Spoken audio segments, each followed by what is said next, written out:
morning, everyone. Good morning. Welcome, everybody. It's a great day to be on stage at Bolles. We're happy to have you here today for our Grade 2 show. Give them a round of applause and let them know that you're here. Excellent. Thank you so much for joining us today. Second grade has been working very hard on this show, and they are so excited to present it to you this morning. Our show this morning is Nigerian Folk Tales. Enjoy the show, everybody. Give it up for second grade.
Back in the olden days, the thunder and lightning lived on earth amongst all the other people.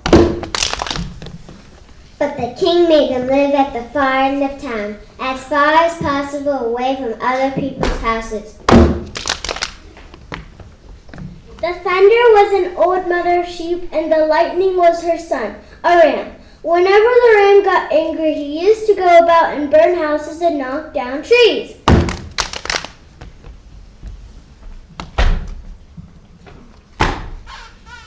He even did damage on farms and sometimes caused pain and suffering. Whenever the lightning did these things, his mother used to call out in a very loud voice to stop and not do any more damage. But the lightning did not care enough for what his mother said, and when he was in a bad temper, used to do a very large amount of damage.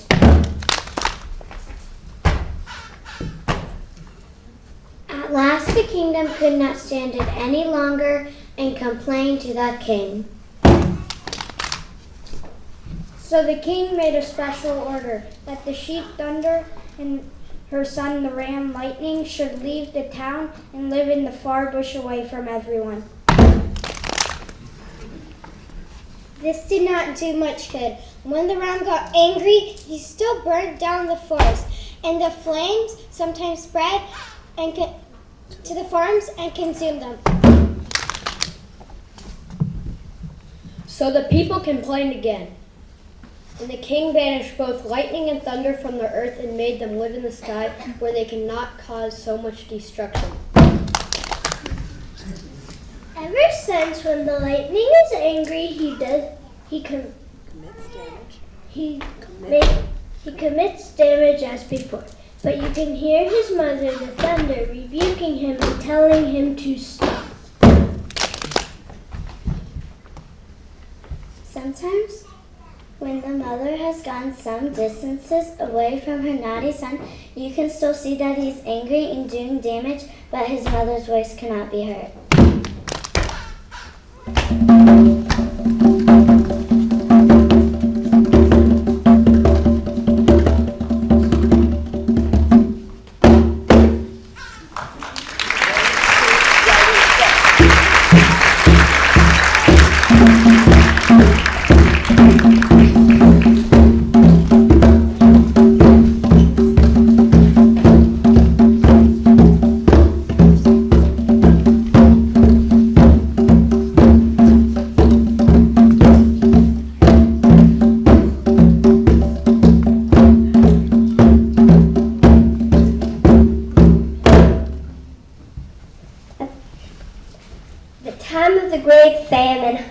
Animals were very thin and weak from want of food.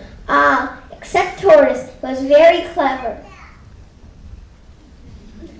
Tortoise had discovered a secret small lake full of fish in the middle of the forest, from which he would bring back enough food for himself and his family each day. One day, the cheetah spotted the tortoise and noticed how full he looked, as he was very thin himself. He decided to watch the tortoise, so the very next morning he hid himself and waited very patiently until at last the tortoise came around quite slowly, carrying a basket which appeared to be heavy. Then the cheetah sprang on and said to the tortoise, "What have you got in that basket?" The tortoise, who did not want to lose his breakfast, replied that he was carrying firewood home. Unfortunately for the tortoise, the cheetah had a very consistent smell. "I know there's fish in there, and I'm going to eat it," said the cheetah. The tortoise, who could not refuse the strong cheetah, replied, "Very well then, let us sit under this shady tree, and if you will make a fire, I'll go to my house and get pepper, oil, and salt, and we can eat together." So they both set to their task, and soon the fish was cooking.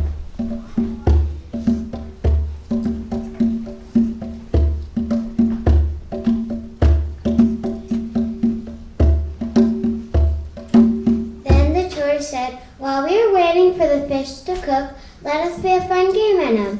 We take turns tying one another to this tree, but it's an opposite game. You may tie me up first, and when I say tighten, you must loosen the rope. And when I say loosen, you must tighten the rope."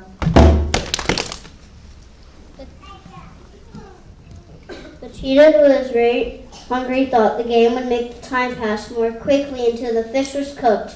So he said he would play. Then the tortoise stood with his back to the tree and said, "Loosen the rope." And the cheetah, in accordance with the rules of the game, began to tie up the tortoise.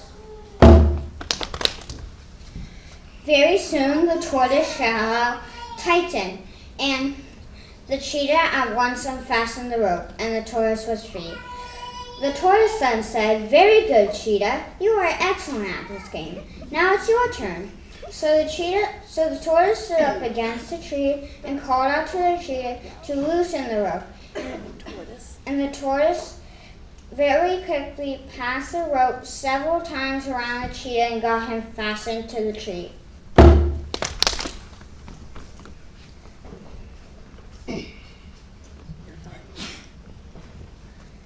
Then the cheetah said tighten the rope, but instead of playing the game with accordance with the rules he had laid down, the tortoise ran faster and faster with the rope around the cheetah, taking great care, however, to keep out of reach of the cheetah's claws. And very soon it was so securely fastened That it was quite impossible for him to free himself. All this time, the cheetah was calling out to the tortoise to let him go, as he was tired of the game. But Tortoise only sat down at the fireside to eat his meal. When he had finished, he packed up the remainder of the fish for his family and prepared to go. But before he left, he said to the cheetah, "You have eaten members of my family, and now you want to take my fish? I'm sorry, cheetah, but not today." In order for the cheetah not to see which way he was steering for home, he threw the remains of the pepper and salt into the cheetah's eyes and quietly went on his way, leaving the cheetah roaring through tears of pain. All that day and throughout the night, the cheetah was calling out for somebody to release him and vowing all sorts of vengeance on the tortoise. But nobody came, as the animals of the forest do not like to hear the cheetah's voice. In the morning, when all the animals began to go about to get their food, the cheetah called out to everyone he saw to come and untie him, but they all refused, as they knew that if they did so, the cheetah would most likely eat them. At last, a small bush rat came near and saw the cheetah tied up to the tree and asked him what was the matter. So the cheetah told him that he had been playing a game of opposites with the tortoise, but they had tricked him and left him there to starve. The cheetah then begged the bush rat to cut the ropes with his sharp teeth.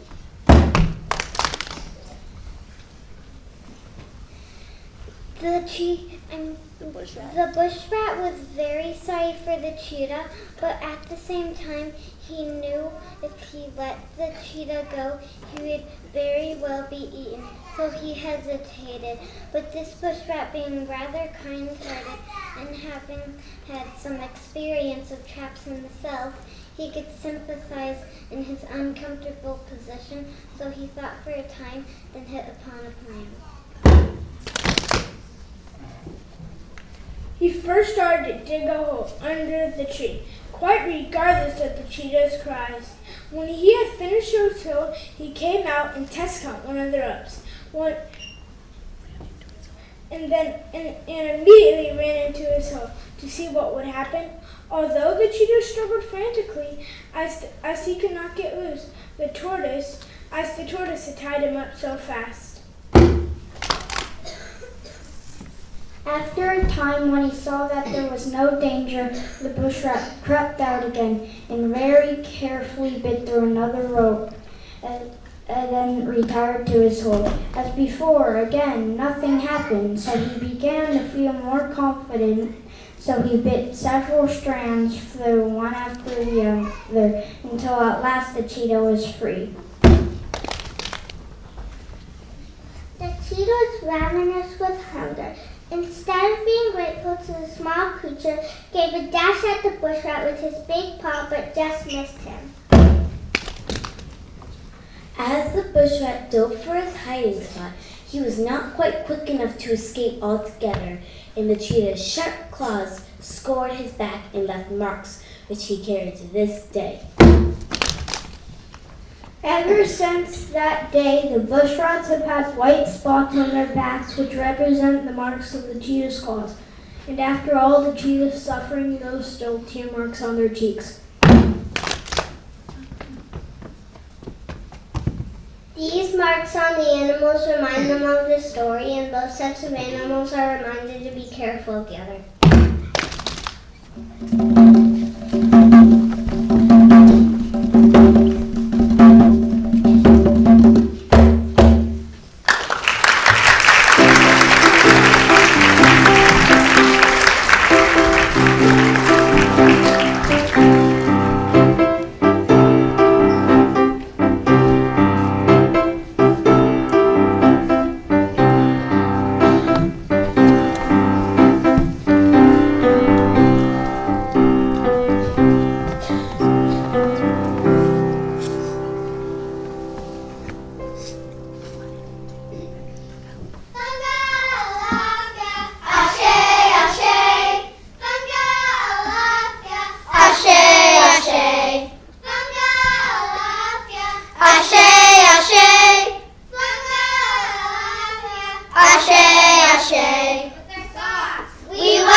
Long ago, an old lion chief had one son, whose mother had passed away. The chief and his son were very close and did everything together. The old chief was a hunter and used to take his son out with him into the bush. The chief would teach his son the ways of the hunt, which required a lot of skill. When his little son was old enough, he let him begin to practice. The little boy was very quick at learning, and by continually practicing on lizards and small birds, he soon became expert at pouncing at unsuspecting prey.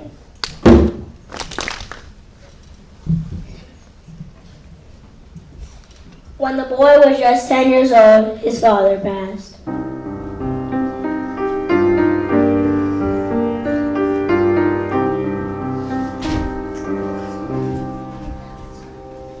And thus he became the new chief. But not everyone in the kingdom was pleased to have a child in charge. The animals of the kingdom spoke angrily and scared the young lion. He did not know what to do, so he ran away from home and into the bush.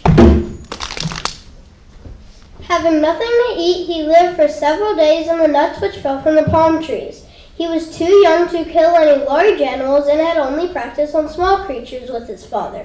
But he was getting older and would need to hunt larger animals to sustain him.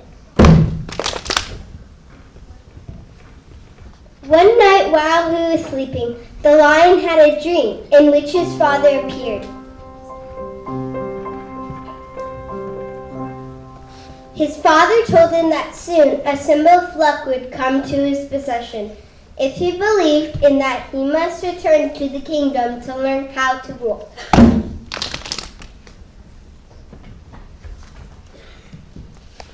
That morning, the lion awoke very thirsty. He went down to a stream to drink. He saw something sparkle in the water. He reached in with his paw to retrieve a small shining stone.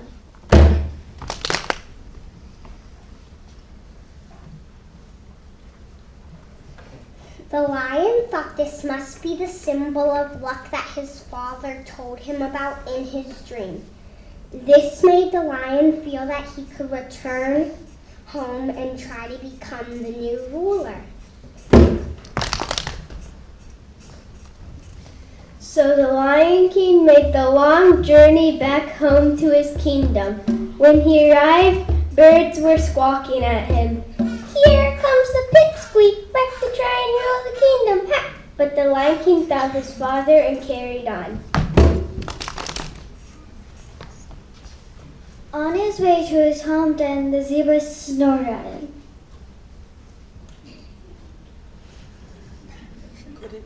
Couldn't rule like his father, that's for sure. What become of our kingdom? Shaking their manes, they turned from the young lion, but he continued on.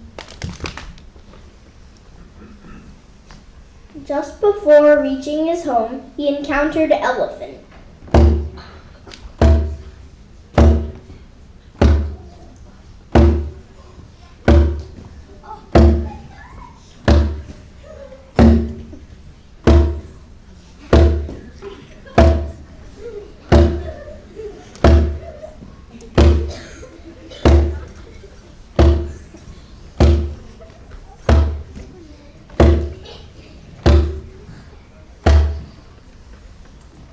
Who had taken over as temporary ruler after the young lion had abandoned his kingdom. The elephant trumpeted in a loud voice. Doo, doo, doo, doo.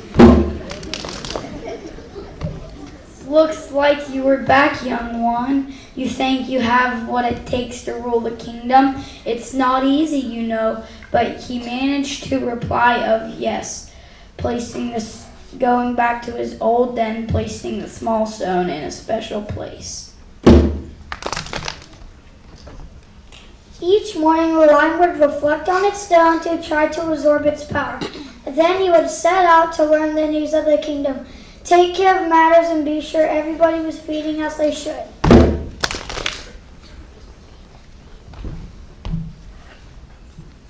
His days were not easy, but they grew easy over time. Soon the young lion was fully grown and had transformed into a magnificent ruler. One day, a bird who was having her own problems came to the lion for advice. How did you overcome your fears to become such a mighty ruler? She asked. The lion answered her, my father came to me in a dream and led me to a stone of good fortune and luck. Ever since then, I have been able to be strong and wise. But once he had said it out loud to another, the lion realized something. It wasn't the stone that was giving him the power, but actually the power had come from inside himself.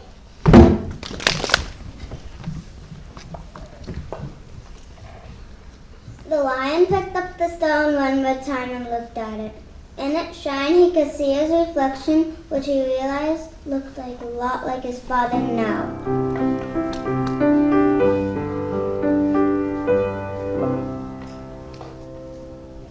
He walked out of his den into the kingdom.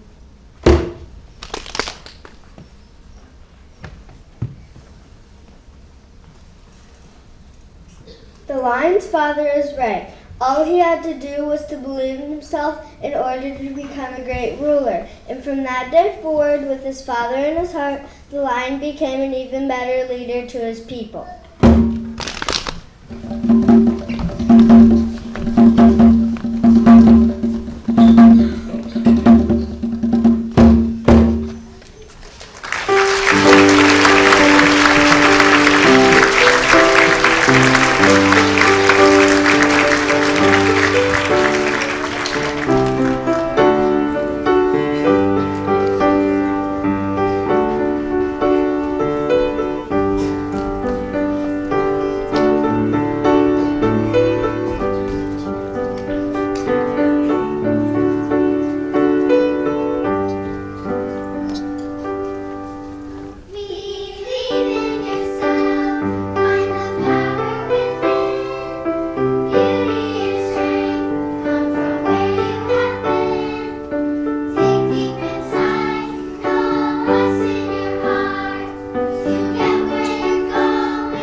Howard